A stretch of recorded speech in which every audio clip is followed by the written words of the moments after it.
the single parenting payment is being extended to cover children up to 14 years old. Let's talk now to Kristen Sobek. She's a research fellow with ANU's Tax and Transfer Policy Institute and has written about the impacts of the previous age cut-off. Thanks very much for your time. This cut-off happened many, many years ago. There's been many calls to increase it. What did you make, first of all, of Labor's decision? They're making it 14 rather than 16. Is that fair enough? Yes, it is. It was welcome news to hear this morning. Okay, so talk us through that 14 rather than 16 in that certain element. That's the youngest child. So is coming off at 14 still a bit harsh? Is that the next part of the campaign, or are you happy with the change? To be seen. I think what we should go back to is perhaps the change that was introduced was in 2013, and it kicked off a whole suite of mothers who were receiving the parenting payment single from 16 to 8. And what our research in collaboration with Robert Brunig at the ANU shows is that by kicking off this large share of mothers, about a third of them were able to effectively transition into the labour market. But the remaining, the majority, about 2/3, we see actually continue to linger on income support. The reasons for this are kind of multifold, but two primary candidates tend to be individuals who linger on income support tend to face a range of challenges: illness, sickness, caring responsibilities.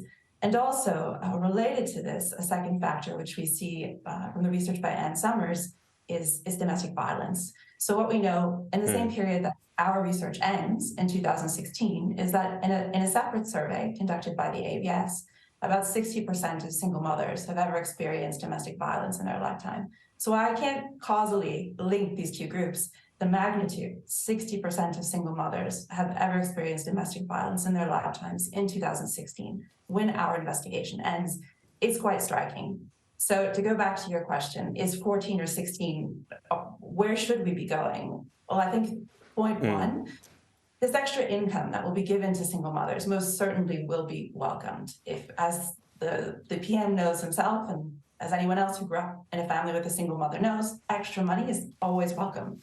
But what our research also shows is that the majority, 2/3 of these women, continue to linger on income support. And the reason for that is a very, very large share are likely victims of domestic violence. So most certainly this extra income will be helpful, but there's a suite of other challenges that victims of domestic violence are facing. Right.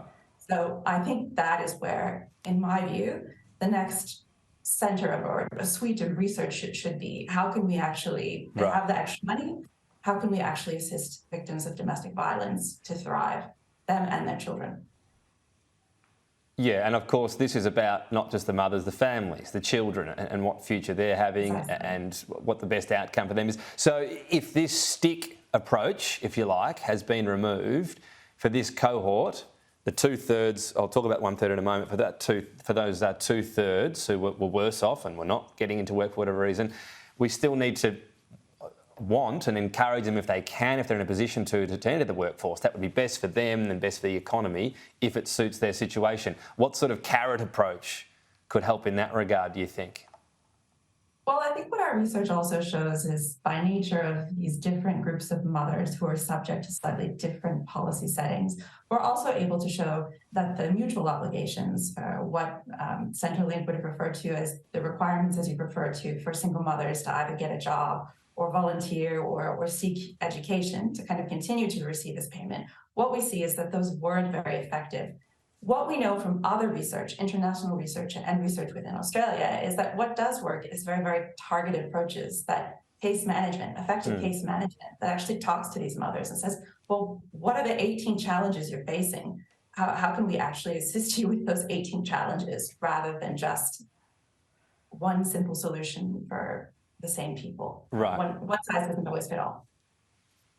Which I guess leads us to the 1/3 as well. So at the time when the change came in, the people in this 1/3 probably thought, gee, that's a bit harsh. But ultimately, part of this change meant they ended up being able to go out and get work, and presumably their families in a better situation.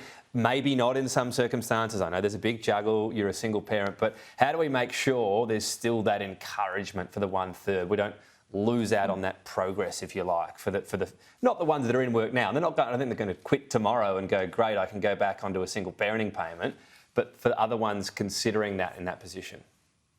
I think that's the million-dollar question, and I think that's what's really hard about designing policy.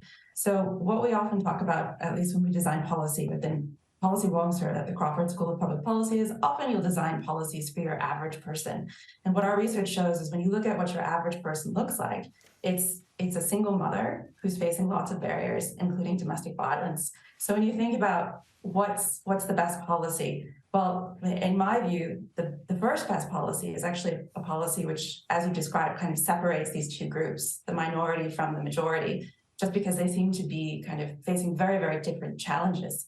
And as you say, to kind of allow them to thrive, that 1/3, but also kind of help the remaining majority kind of target all of the challenges they're facing. So it's the million-dollar question, and it's hard.